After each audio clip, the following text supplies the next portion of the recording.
আসসালামু আলাইকুম everyone, welcome back to my channel Bilkis kitchen blog.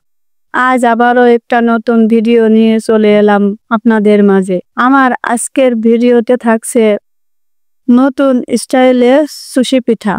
আর এই সুশি পিঠাটা খেতে কিন্তু খুবই মজা লাগে, আর মুখের মধ্যে দিলেই মিলিয়ে যায়।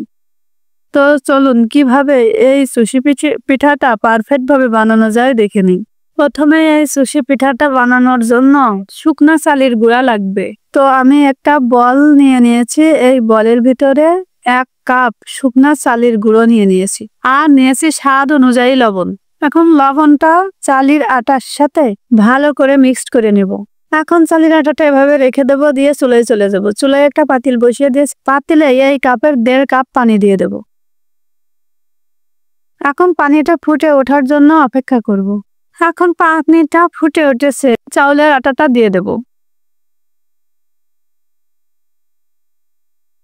চাউলের আটাটা দিয়ে ঢাকনা দিয়ে এভাবে 2 মিনিট রেখে দেব। অবশ্যই চুলাটা মিডিয়াম আঁচে রাখতে হবে। 2 মিনিট পরে এই যে আটাটা এভাবে একটা খুন্তির সাহায্যে এভাবে ভালো করে নাড়াচাড়া করে মেখে নেব। আটাটা এভাবে মেখে নিয়ে আরো 5 মিনিট ঢেকে রাখবো, চুলাটা বন্ধ করে। এখন 5 মিনিট পর এই যে আটাটা ঠান্ডা হয়ে গেছে, একবারে ঠান্ডা হয়নি, হালকা হালকা কুসুম গরম আছে। এখন এই অবস্থায় আটাটা ভালো করে হাত দিয়ে মেখে নেব। এভাবে ভালো করে আটাটা মেখে নেব। আটাটা একটু সময় ধরে ভালো করে মেখে নিতে হবে, তা না হলে পিঠাটা কিন্তু হবে না। এখন আটাটা মাখা হয়ে গেছে, এই আটা থেকে আমি অল্প অল্প করে আটা নেব, আর 2 হাতের তালু দিয়ে এভাবে সুশি পিঠা বানিয়ে নেব। 2 হাতের তালু দিয়ে এভাবে ঘুরায় ঘুরায় গোল করে, তারপরে এই যে 2 সাইডে একটু লম্বা করে দিতে হবে। অবশ্য সবাই কম বেশি এই সুশি পিঠাটা বানাতে পারে, তবে এই সুশি পিঠাটা কিন্তু একটু বড় সাইজে বানাতে হবে। এখন এই যে একটা সুশি পিঠা বানানো হয়ে গেল।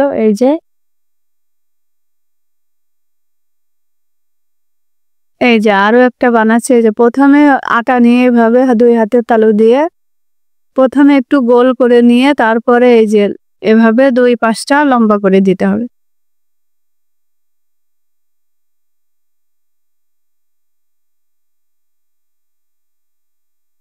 এই যে দেখেন আমার আরেকটা পিঠা বানানো হয়ে গেছে।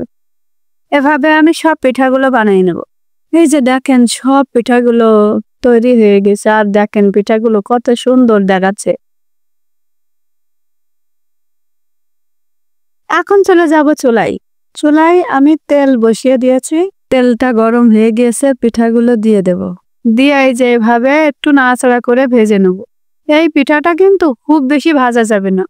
এই পিঠাটা যখনই দেখবেন যে তেলের ভিতরে দিলে ফুলে উঠেছে, তখনই কিন্তু এই পিঠাটা মনে করতে হবে ভাজাটা হয়ে গেছে। আর চুলাটা অবশ্যই মিডিয়াম আঁচে রাখতে হবে। এই যে দেখেন এই পিঠাটা কিন্তু খুব বেশি ভাজা লাগছে না, 5 মিনিট ভাজলেই কিন্তু পিঠাটা ভাজা হয়ে যাচ্ছে। এখন একইভাবে আমি সব পিঠাগুলো ভেজে নেব।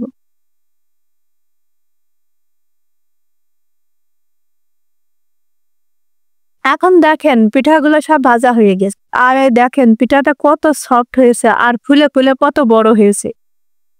এখন পিঠাটা এক পাশে রেখে দেব, দিয়ে আবারও চুলায় চলে যাব। চুলায় একটা পাতিল দিয়ে দিয়েছি, পাতিলে কাপের 1 কাপ চিনি দিয়ে দেব। কাপ চিনির জন্য 1 কাপ পানি দিয়ে দেবো। চিনি আর পানি ভালো করে এভাবে খুন্তির সাহায্যে নাড়াচাড়া করে দেব। চিনি আর পানি ভালো করে এভাবে মিশিয়ে দেব। এই শিরাটা বেশিক্ষণ জ্বালানো লাগবে না, পানিটা ফুটে উঠলেই মনে করতে হবে যে শিরাটা রেডি হয়ে গেছে। আর এই পিঠার সুগন্ধের জন্য একটা দালচিনিও একটা এলাচ দিয়ে দেবে। এটা আপনারা ইচ্ছা করলে দালচিনি এলাচ নাও দিতে পারেন। এখন পানিটা ফুটে উঠেছে, আর চিনি সম্পূর্ণভাবে গলে গেছে। এখন চুলাটা বন্ধ করে দেব, দিয়ে গরম শিরার মধ্যে আগে থেকে ভেজে রাখা পিঠাগুলো দিয়ে দেব। পিঠাটা দিয়ে শিরার সাথে ভালো করে এভাবে মিশিয়ে দেব। ভালো করে এভাবে মিশিয়ে ঢাকনা দিয়ে ঢেকে আধা ঘন্টা এভাবে রেখে দেব। আধা ঘন্টা পরে এই যে দেখেন পিঠাটা কত সুন্দর হয়েছে দেখতে। আর এই পিঠাটা দেখতে যেমন সুন্দর হয়েছে, খেতে কিন্তু মনে হচ্ছে যে রসগোল্লার মতো। শুধুমাত্র চাউলের আটা আর চিনি দিয়ে যে এত ভালো পিঠা তৈরি করা যায়, আপনারা না বানিয়ে না খেলে বিশ্বাসই করতে পারবেন না যে শুধুমাত্র চাউলের আটা আর চিনি দুইটা উপকরণ দিয়ে এত ভালো একটা পিঠা ঝটপট তৈরি করা যায়। আর এই পিঠাটা কিন্তু খুবই অল্প সময়ে তৈরি করা যায়। আর এই পিঠাটা কিন্তু খেতে অসম্ভব মজার হয়। তো আপনারা অবশ্যই বাসায় একবার এই পিঠাটা ট্রাই করে দেখবেন। আর যদি একবার ট্রাই করে দেখেন তাহলে কিন্তু বারবার এই পিঠাটা খেতে মন চাইবে। তো এই যে দেখেন একটা পিঠা কেটে দেখাচ্ছি, দেখেন এই পিঠাটা কত সফট হয়েছে। আর এই পিঠাটা কিন্তু মনেই হচ্ছে না যে পিঠা, মনে হচ্ছে রসগোল্লা। আর ভিতরেও দেখেন এই রসটা কত ভালো ঢুকেছে। আর এই রসটা ভিতরেও যেমন ঢুকেছে উপরেও তেমন ঢুকেছে, মনে হচ্ছে রসগোল্লা। আর দেখতে যেমন সুন্দর দেখাচ্ছে পিঠাটা, খেতে কিন্তু অসাধারণ, মুখে দিলে মিলিয়ে যাবে।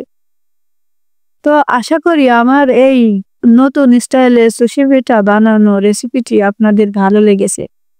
আর যদি ভালো লাগে তাহলে লাইক কমেন্ট দিয়ে আমার চ্যানেলটাতে সাবস্ক্রাইব করে আমার চ্যানেলের পাশেই থেকে যেতে পারেন। তো আজকের মতো এখানেই শেষ করছি। আল্লাহ হাফেজ।